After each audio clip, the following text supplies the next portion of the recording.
Hello guys, if you see that YouTube is not connected right now like that, you have no problem with internet, you have problem in your TV. So you come back, go into setting,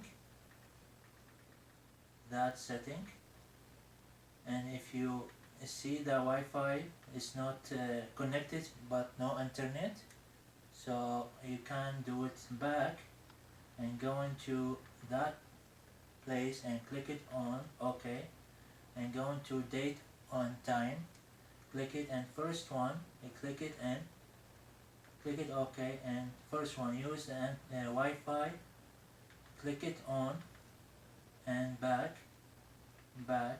go into network and internet, click it, and now it's connected.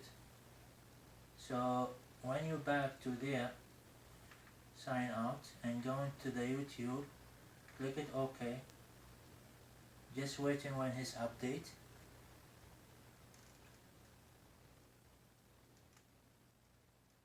Like now it's working. So anything you can talk to me in the comment. Any question?